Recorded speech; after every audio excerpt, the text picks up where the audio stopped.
So in this lecture, I will start to investigate the following problem. Let me consider an array, x and j. So j runs from 1 to kn. So this is an array of independent random variables. And I will assume that they are uniformly negligible, which means that the maximum for j between 1 and kn of the probability that x and j larger than epsilon, so that this limit, as n tends to infinity, it's equal to 0 for all epsilon positive. And my question, so the question we would like to answer is the following. Well, to find sufficient conditions for the sum of these variables minus a constant. So we want to get a sequence an of real numbers such that this sum minus an converge in distribution to some random variable s. So find sufficient conditions for on x on this array of independent variables. So remember that for each fixed n, we have kn independent random variables. These random variables satisfy this condition, and we wish to impose conditions, sufficient conditions, on this array of independent random variables for the existence of a sequence an such that this difference converge in distribution. So I will just, before I define what are the accompanying laws, let me remind you of a definition. So if I have a random variable x, so this is a random variable x, we will define the random variable which I will represent by this symbol. So that symbol will be the following random variable which I introduced in the previous lecture. So this is a Poisson sum of IID random variables whose distribution are equal to x. So this is a sum from 1 up to n. Here n it's a random variable of xj. So xj for j larger than 1, it's a sequence of IID random variables. The distribution of x1, or of all of them, it's equal to the distribution of x. And n, it's a Poisson distribution of parameter lambda. So this is the meaning of this lambda. So n has a Poisson distribution of parameter lambda, and it is independent from the sequence xj.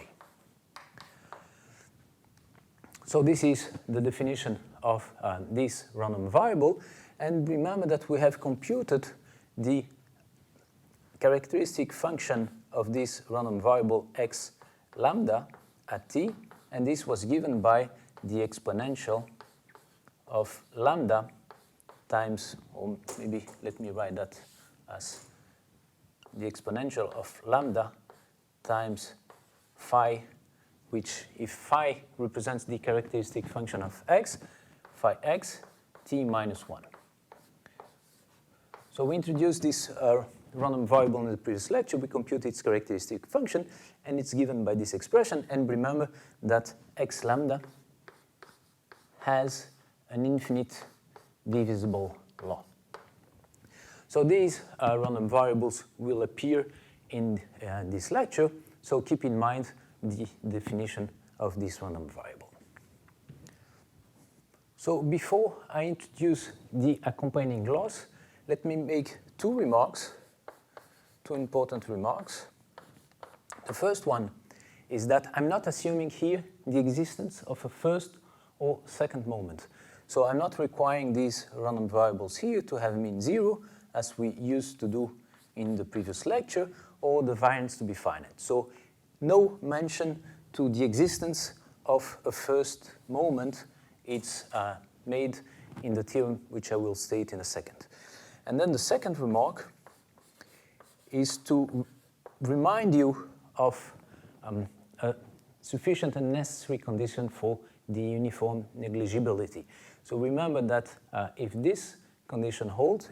This condition holds if and only if you take the supremum for all t bounded by t of the maximum of j between 1 and kn of the characteristic function phi of x and j of t minus 1, that, well, this limit, it's equal to 0 as n tend to infinity for all t positive. So we proved that this condition holds if and only if this condition holds. So this is a second fact that you have to keep in mind because it will be used several times in this lecture. So here I recalled the definition of the random variable x lambda. So now let me define the accompanying law. So we have an array of independent random variable, and I will define a sequence y and j which is associated to this sequence, and a sequence which is whose distribution are infinitely divisible. So let me define a and j as the expectation of x and j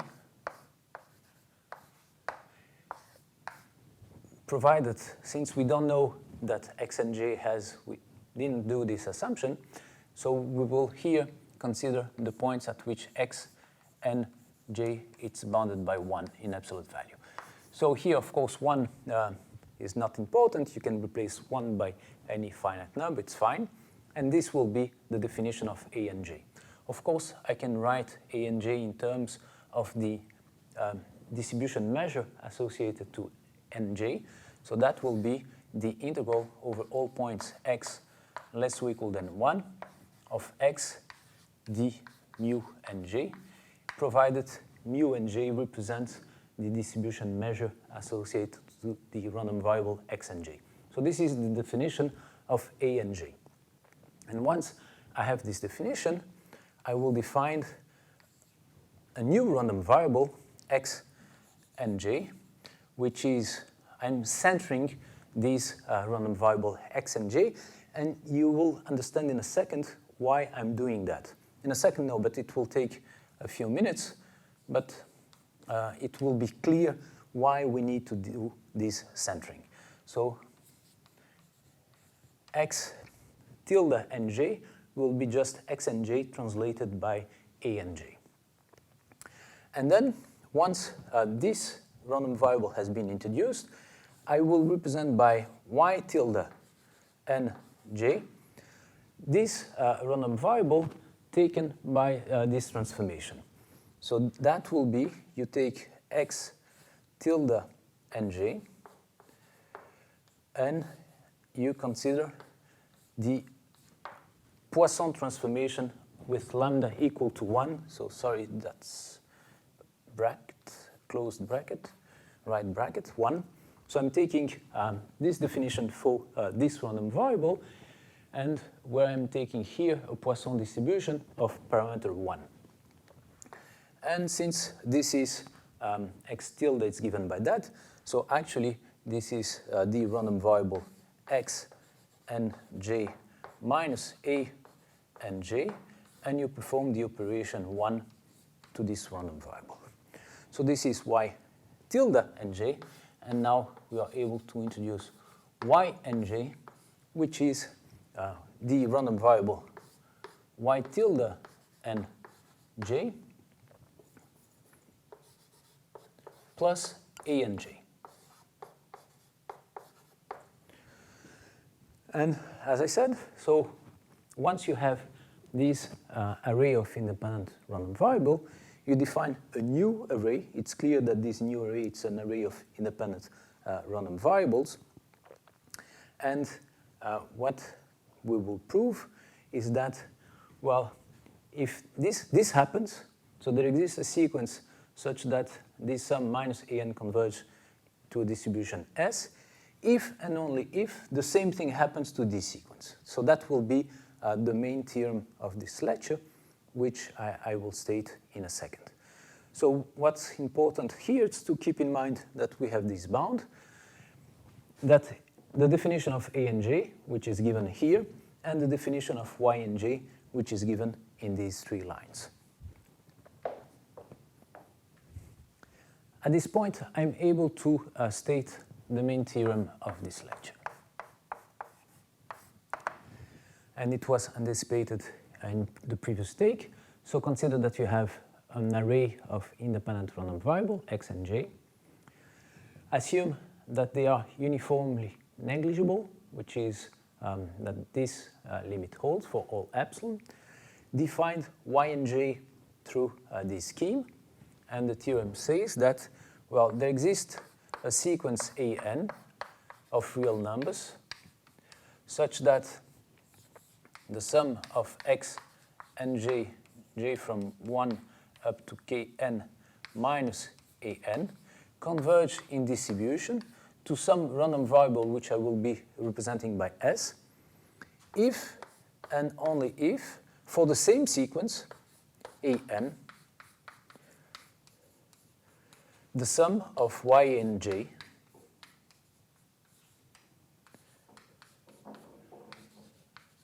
minus an converge in distribution to the same random variable. So this theorem has to be read in the following sense. So you have this sequence which satisfies this assumption. So if there exists a sequence an for which this sum minus an converge in distribution to a random variable, then for the same sequence an, the sum y and j minus an converge in distribution to the same law. And the converse, if there exists a sequence an for which this expression converges in distribution to s, then for the same sequence, this sum minus an converge in distribution to the same law given below. So this is the theorem which will prove. This is the proof. It's quite long, so I will divide it in 2 lectures. So today, we will prove one piece, and in the next lecture, we will prove the converse. So let me start with the lemma. So let me consider the array of independent random variables which satisfies the uniformly negligible condition. Then what I claim is that a and j converge to 0, so that the limit as n goes to infinity of the maximum in j running from 1 to kn, of a and j, that this is equal to 0. A and j, it's given here. So let me prove this lemma. So we have to estimate the integral for x less or equal than 1 of x d mu and j. And, well, this is bounded by, so let me fix a delta positive, and I will show that this limit is bounded by delta. So this is clearly bounded by the integral for x less than 1 of x d mu and j.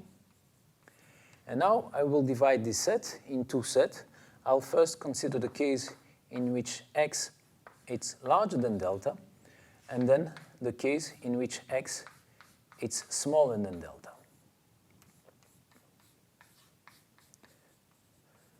Well, if x is smaller than delta, I can bound x by delta, and then here I have the integral over a probability measure, which is bounded by 1.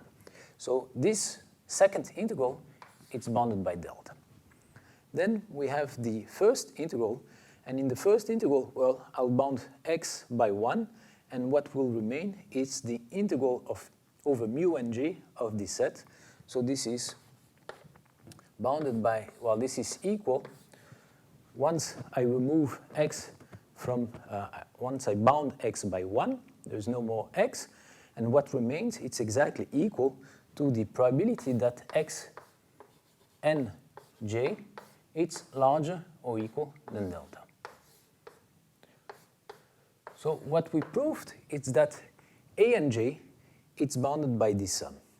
Now, if I take the maximum over J, and I will not write again that J runs from 1 to Kn. If I take the maximum, this is bounded by the maximum over J of this expression, because this one does not depend on J. Now, if I take the limit of this expression, what I get is the limit of this expression, but since these arrays satisfy this condition, this limit is equal to 0 for all delta positive, and indeed we proved that the limit of the maximum of A and J is bounded by delta. Now we can make delta to 0 to complete the proof of the lemma.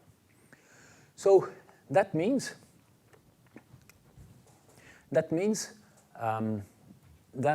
actually the random variables x tilde, which are given by x and j minus A and J, are also satisfy the uniform negligibility. And this is my next step. So I will erase the proof and state this result. So I just wrote well, not the statement of the lemma, but the conclusion of the lemma here. And now let me state the corollary to that lemma. So again, x and j, it's an array of independent random variables satisfying the UN condition. We proved that in this case, this condition holds. And now what I claim is that now the x tilde and j between 1 and kn, it also satisfies the UN condition. So let's prove that. You fix an epsilon positive, and remember what we need to prove. It's that the limit in n of the maximum in j of the probability that x tilde and j larger than epsilon, that this is equal to 0. So now, since we know that the A and J converge uniformly to 0, for that given epsilon, there exists n0 such that the maximum in J of A and J, it's bounded by, let's say, epsilon over 2. Now, we have to estimate this probability. So this probability, by definition of x tilde, this is x and j minus A and J. So x and j minus A and J larger than epsilon. So this is this probability. It's equal to this probability. Now, but we know that the maximum of A and J is bounded by epsilon over 2. So if x and j minus A and J is larger than epsilon, this implies that x and j it's larger than epsilon minus A and J. Right? Because, well, if we know that x and j minus n j it's larger than epsilon, this means that x and j has to be larger than epsilon minus the absolute value of A and J. Now, but since the maximum of A and J is smaller than epsilon, this is also smaller than the probability that x and j it's larger than epsilon over 2. Right, now, if I take n larger than n0, we know that this maximum is bounded by epsilon over 2. And therefore, if this quantity is larger than epsilon minus nj, this means that the same quantity has to be larger than epsilon. So we proved that this probability is bounded by this one, provided n it's larger than n0, and that holds for all j. So if I take the maximum, what I get is that this maximum is bounded by this maximum. And if I take the limit now, well, this limit, it's bounded by this limit, and this limit is equal to 0 because x and j satisfies the UN condition. So that completes the proof of the corollary. So indeed, we know that x tilde it's an an array of independent random variables which satisfy the UN condition. Now I can state a second lemma which will be important in the proof. So I'm taking this independent array, so the array of independent random variables satisfying the UN condition. So we are under the assumptions of the theorem. And I will assume that A and J, so we have seen that A and J converge uniformly to 0, so I will assume that I'm taking n sufficiently large for A and J to be bounded by 1/4. And now I will define A tilde and J, which is exactly defined as before, but replacing the distribution measure of the random variable x and j by the one of x tilde.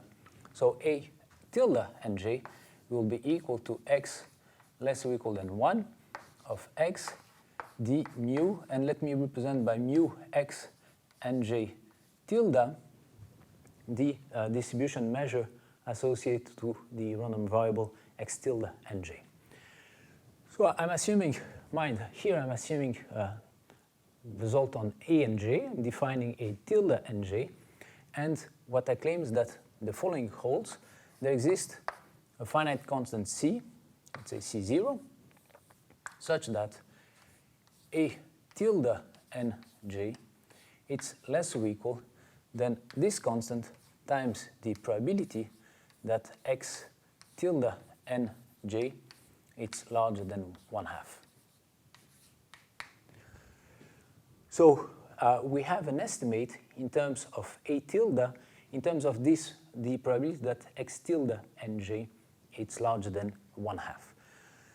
And well, that bound will be very important in the proof of the theorem, and this is why we introduced this tilted random variable X tilde and J.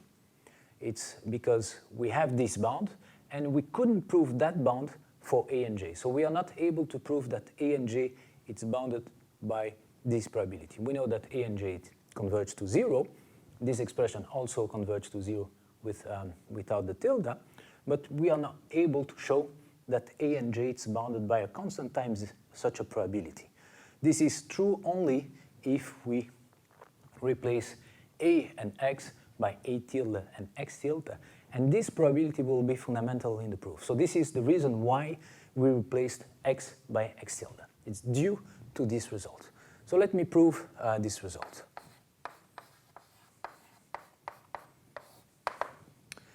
So we want an estimate on A and J, A tilde and J. So let's recall what is the definition, and instead of writing in terms of the measure, let me write it in terms of the expectation. So this is the expectation of X tilde and J, and we are taking this integral over the set at which X tilde and J it's less or equal than 1. And this is the expression we wish to bound. So for that, I will just rewrite X tilde by its definition. So this is equal to, and I will separate X and J and A and J. So I have here X and J over the set at which X tilde and J it's bounded by 1. Then minus A and J, it's a constant, so it gets out minus A and J, the expectation, or the, now it becomes a probability, the probability that X tilde and J, it's less or equal than 1. And, well, this probability, I want to rewrite it as 1 minus the probability that this expression it's larger than 1.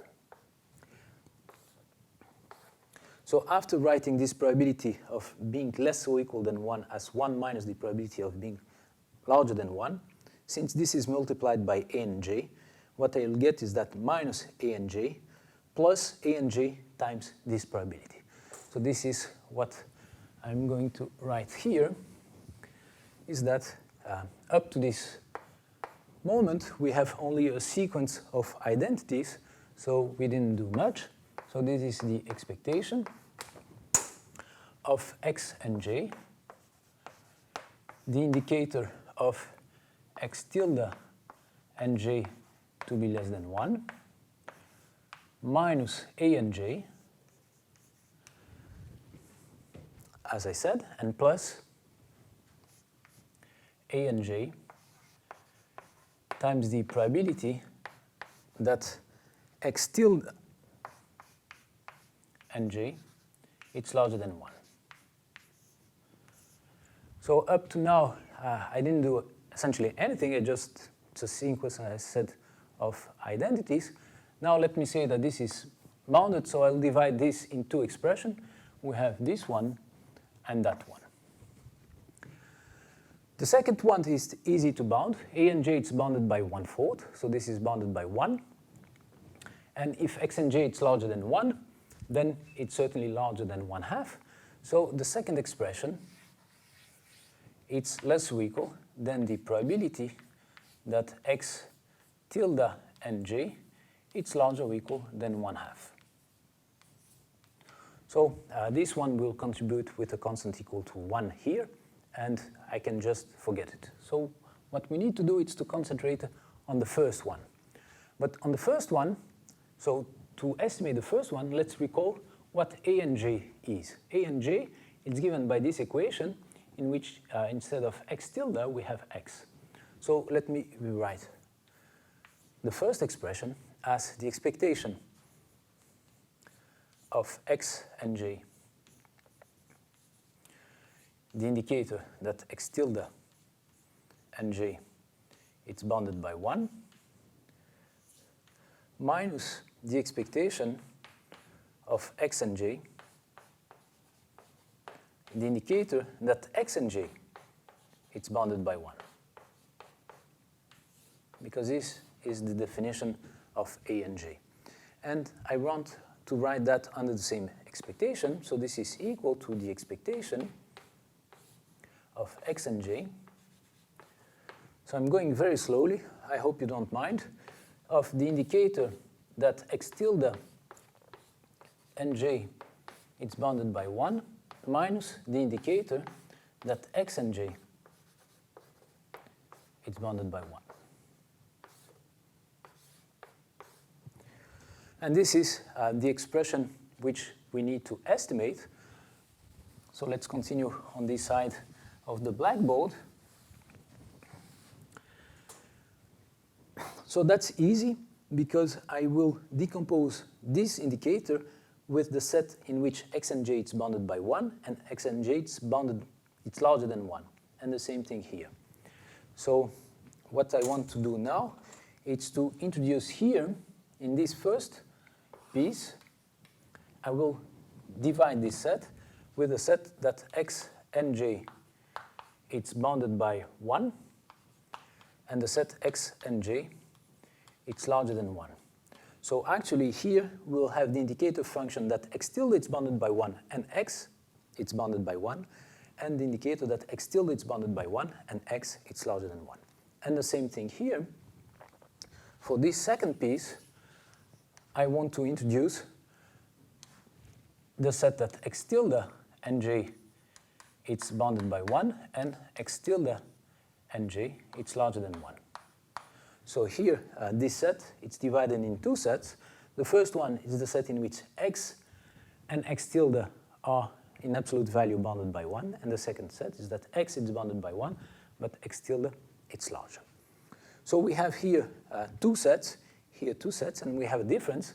And you see that if I take here the x tilde and x bounded by 1, they will cancel due to this minus sign with the set in which x is bounded by 1 and x tilde it's bounded by 1.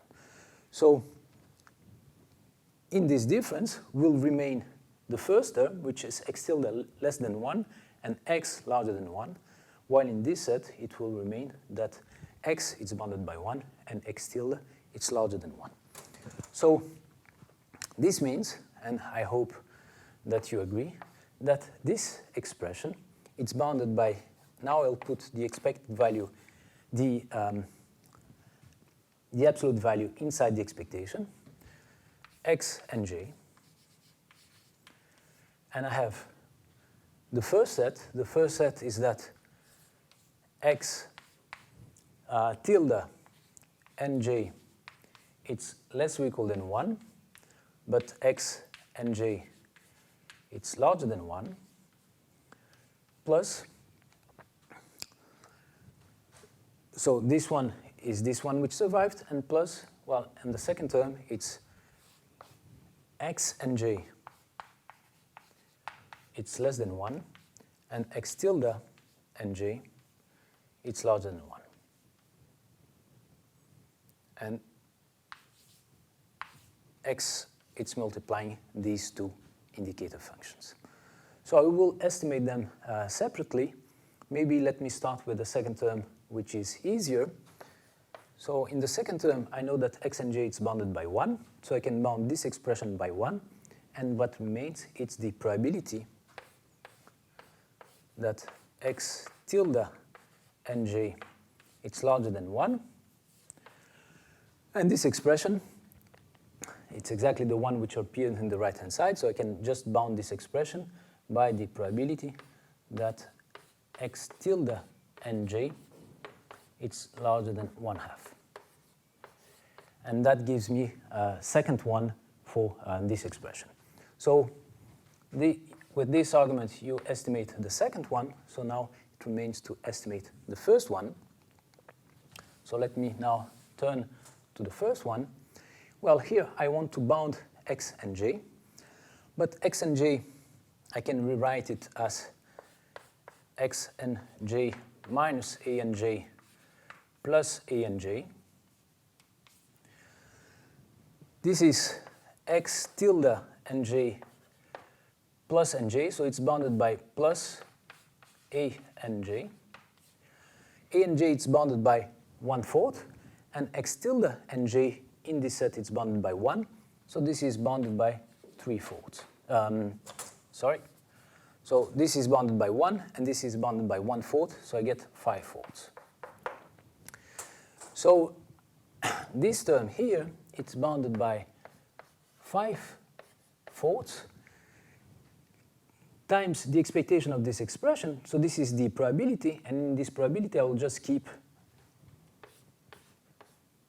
that x and j has to be larger than 1. And again, I will use the same trick. I will write x and j as x and j minus nj plus nj. So this is x tilde. So let me continue here.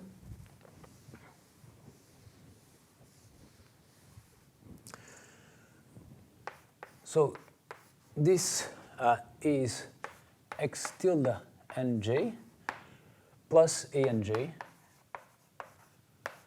larger than 1. But that, it's less or equal, since a and j, it's bounded by 1/4, this is bounded by the probability that x and tilde and j, it's bounded by 1 minus a and j.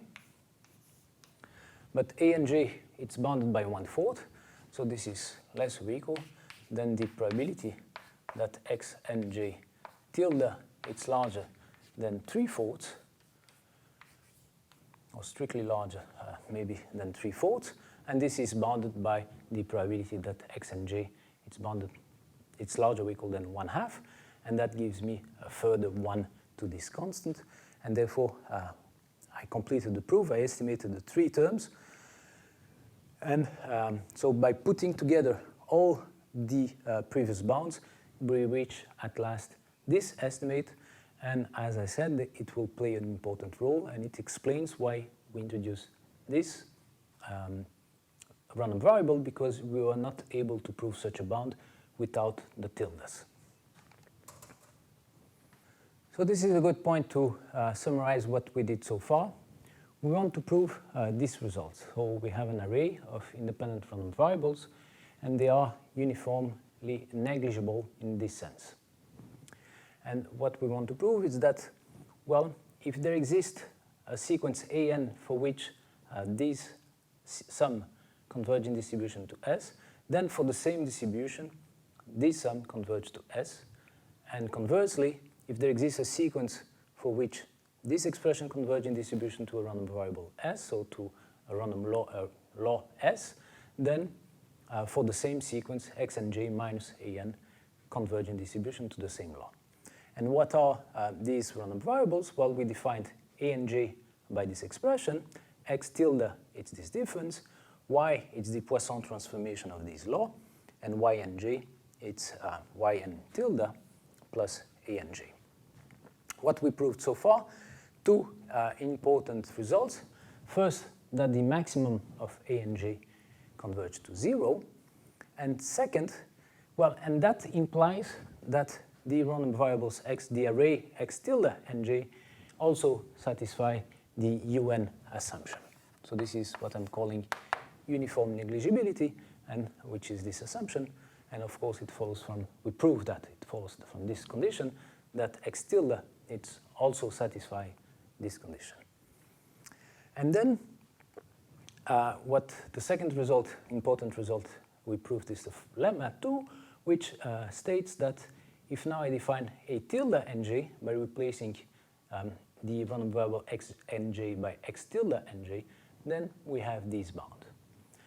And as I said, well, this is the reason why we introduced x tilde, because we are not able to prove this bound for x, but only for x tilde. Now, y did not appear so far. It appears only in the statement of this theorem. And the third lemma I want to state before I enter into the proof of this theorem, well, it's a quite obvious statement. So let me call Bn the sum of a and j. So j from 1 to kn. And what I claim is that, so there are two claims in this lemma. The first one is the following. This sum, j1 up to kn of x and j minus an, converge in distribution to S. Well, if and only if, and that's clear, well, let me take out a and j for from x and j. So let me write the sum as x and j minus a and j plus a and j. The sum of a and j gives me b and j. So this sum can actually be written as the sum of x and j tilde, j from 1 to kn, plus bn plus an.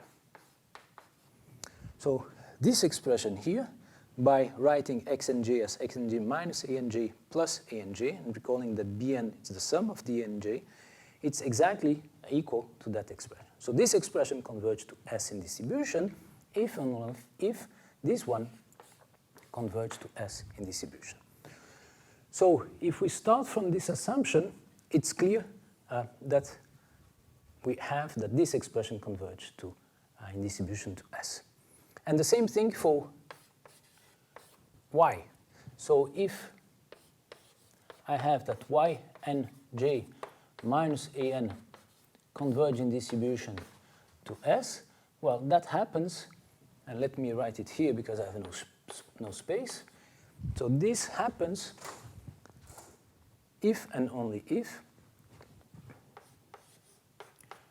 y n j tilde plus bn plus an converge in distribution to S. And so this is obvious. So this third lemma, it's obvious. If this expression converges in distribution, then this one converges in distribution. And if this one converges in distribution, then the first one converges in distribution. And exactly the same. B, if this one converges in distribution to S, then this one converges in distribution to S. And if this one converges in distribution to S, then this one converges to distribution. In particular, if I want to prove this result, it's enough to prove it with tilde, right? Assume that I'm able to prove this theorem with tildes on both lines. If I can prove this theorem with the tildes by applying lemma 3, so I claim it's enough to prove that. Let's see. Let me prove the theorem. So the proof of the theorem tells me that I want to show that if this happens, then this happens for the same constant. So I assume that this happens. I apply the lemma. We have that this happens with bn, an instead of an. Now apply this condition. So we get from that one, by applying this theorem, that this one also converges to the same s.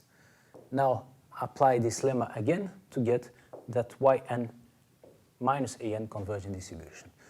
So we proved that if we are able to prove this theorem with tildes, then we get this direction without the tildes. And then similarly, if this theorem holds, then we can prove the converse without the tildes, because if this expression converge in distribution, then we can apply b of lemma 3 to get that this one, so I'm assuming that this one without the tildes happen, so we can apply lemma 3 to say that then the y tildes converge. Now apply the theorem with the tildes to get that x tilde converge, so that this expression converge, and apply a of this lemma to conclude that the x and converge. So I just proved, I hope it was clear, that in order to prove the theorem, it's enough to prove this theorem, which I will call tilde, in which I'm replacing the variables x by x tilde and the variables y tilde, where x tilde and y tilde are defined by these equations. And what's the advantage, you ask? Well, the advantage lies here. I have this bound for the tildes. I don't have it here for without the tildes, and therefore, and this is why we introduced the tildes. So this simple argument shows that it's enough to prove the theorem with tildes, and the advantage, or it will be possible to prove it with tildes, because now we have this bound. So what I'm doing in the next lecture is to prove this theorem with the tildes. The proof, and I will just prove one piece. So I will assume that this condition holds, and I'll prove then that this one holds. And in the other lecture, I'll prove the reverse, that if this condition holds, then this one holds.